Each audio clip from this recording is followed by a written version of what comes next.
When I was preparing for this a couple of weeks ago, I wrote down some questions I thought I would like to ask. But we answered them all already. Yes, you did. In fact, I wasn't going to come, but Jerry wouldn't give me my money back. Yes, he would. Yes, he would. So at this point... He would give it back to you now, even after you've come. I guess so. So now I'm pretty good at chilling out. I don't know if that's in the vortex or not. It is. It is. That's fine. And one of my questions is, here we have this where I can sit in our beautiful park and just enjoy that. And certainly in the past, if I think about trying to create something, I get nervous. So I've dropped all of that and left it to the manager. And I notice now when I'm chill, relaxed, some of those things, if I think about them, I don't want to do them. Or at least, well, either I don't have an attraction to them or desire, or I actively don't want to do that. Generally, I'm pretty okay with this because I do trust that Source will provide whatever, and it has in the past. And then on the other side, there is I could actually start to create with whatever little desires I do have and approach it as practicing creating rather than being attached to the outcome. Well, all of that sounds like more effort than we are eager to encourage. In other words, when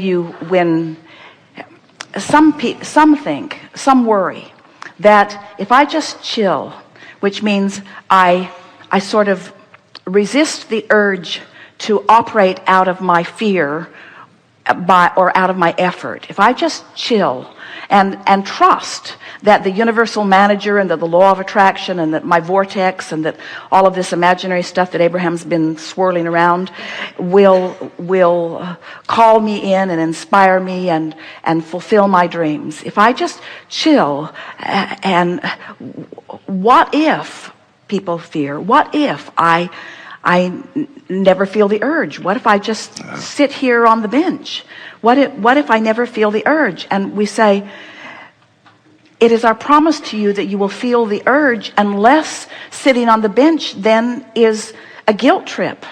In other words, there are some people who are deliberately resisting the urge to act because they've acted before and they didn't like it. They worked long hours and they worked for people they didn't like and they didn't make much money and they struggled and it was hard and they didn't sleep. So they don't want to do that again. And so they just want to sit on the bench and wait for inspiration.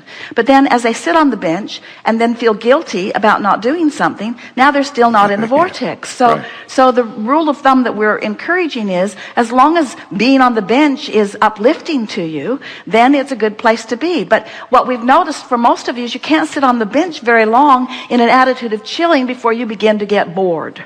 So what happens is, go to the bench, go to wherever you go for your contemplation, get yourself in that deactivated of resistance place, and it is our promise to you that inspiration will begin to flow. And when you get an impulse about something, follow it out, follow it and see where it leads, because it will lead. The impulse will lead as far as you are vibrationally prepared to allow it to lead. And sometimes you haven't prepared it to lead very far, so it leads to something that feels like a dead end, but that was still good to follow it. In fact, it was better than sitting on the bench, because bench was beginning to feel guilty and boring, and following the lead felt a little life-giving.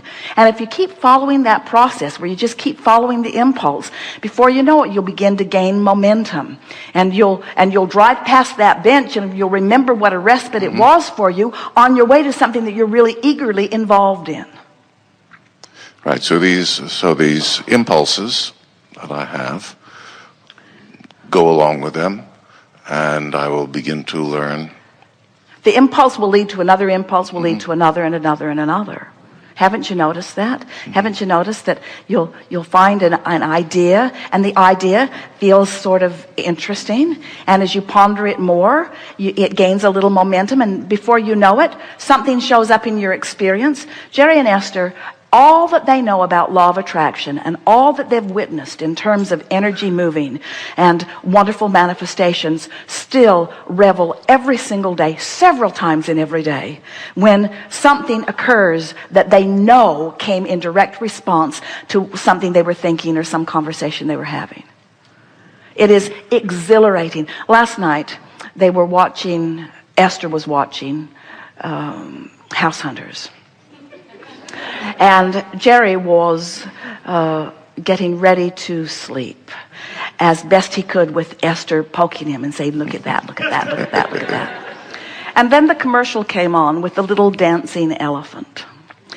And Esther loves the little dancing elephant. And they have this game that they play every time the dancing elephant comes on, where Esther says, I really want a little elephant just like that. And Jerry always says, it's a CGI elephant. And Esther says, no, that elephant is real. I can tell it is real, and he is very talented. And Jerry always says, Esther, the elephant is not real. It's a CGI elephant. And Esther always says, no, that elephant is real. Look how he's dancing there, and look how he's dancing there. I know that there is a game they're playing, but it's a fun game for them. Boring for you, fun for them. And it's a game they play at least once a day, because the elephant appears at least once a day. But this time Esther is having more fun with Jerry about it than ever. And she is saying to him, I can feel that elephant making its way into my experience, and when he comes, I will share him with you. And then House Hunters International came on, and the people were looking at their house, and an elephant walked through their yard. And Esther said, see? Is that elephant real? So, what we are getting at here, anything you give your attention to, you become a cooperative component, and the universe through the path of least resistance. Now, Esther's been playing that game with Jerry for weeks, ever since she first saw that dancing elephant. She plays it, she's having fun with it. So the universal manager did arrange an opportunity for her to be viewing where that could appear just in that sequence. You see what we're getting at? In other words, nothing is accidental. Nothing is coincidental. Now, there are many people who would listen to this story and they would say, well, that's just ridiculous. That isn't Esther's point of attraction. That is the programming of home and garden television. That had nothing to do with Esther's point of attraction. And we said, Esther rendezvousing with it and Jerry rendezvousing with it had everything to do with their point of attraction. Every creation, every co-creation is a rendezvous. And whatever is active in your vibration, the universal manager will make sure that it's there for you.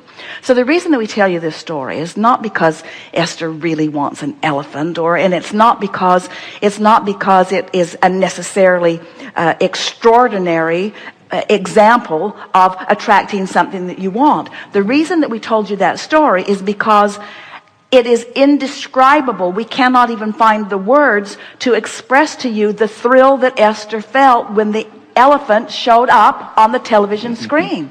In other words, it was as good as that CGI elephant walking into her hotel room. We are not kidding you. In other words, and so this is the thing that we want, this is really the point that we want to make with all of this. When you've taken the time to deliberately activate something in your vibration, and then it appears in some form or fashion, and you associate its appearance with your activation, now you're off and running, and there is literally nothing that you cannot accomplish. Once you make that conscious connection, that I thought about it, and I thought about it from a place of pure alignment, and now the universe is yielding to me the evidence of that alignment. That is the best orchestration and conscious utilization of the universal manager that could ever be.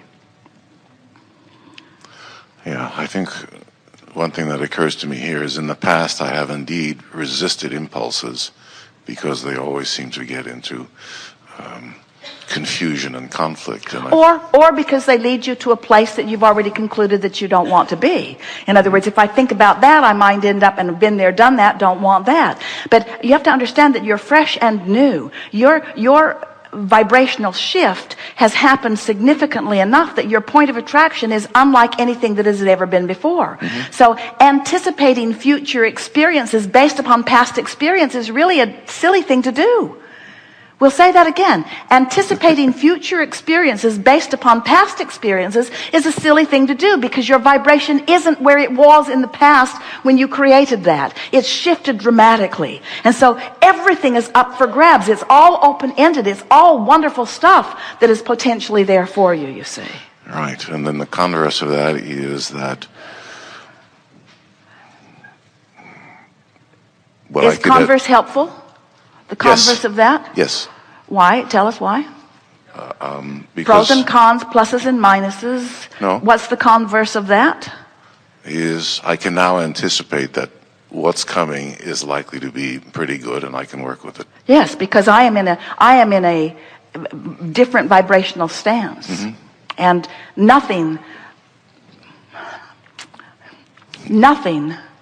that I have believed before need be a factor in my current vibration if I stop repeating the stuff I've believed before that I know doesn't work for me.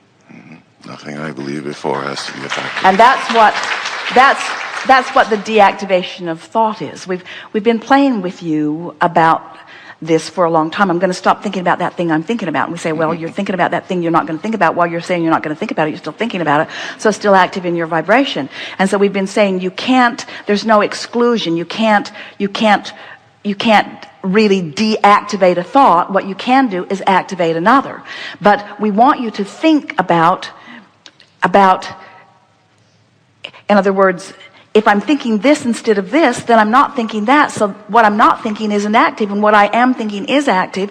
We want you to begin thinking in terms of leaning in the direction of what you want, and the consequence of that will be a deactivation, a no longer activation of things that have been holding you back. Right. And when there's nothing holding you back, you don't want to sit on the bench. In other words, the reason you want to sit on the bench is because you're trying to avoid doing stuff you don't want to do. But when you get yourself into this aligned place, you don't want to sit on the bench. Right. You want to get up, you want to move, you want to look, you want to see, you want to talk, you want to play, you want to flow, you want to walk, you want to be, you want to do, you want to interact, you want to create, you want to paint, you want to sing, you want to be alive, you want to move, you want to feel, you want to create, you want to express who you are, you want to uplift, you want to play, you want to romp, you want to be that little dancing elephant. You see, not a care in the world, just moving to the music, and all is well. Yes. Yes. I'll get up from this bench now.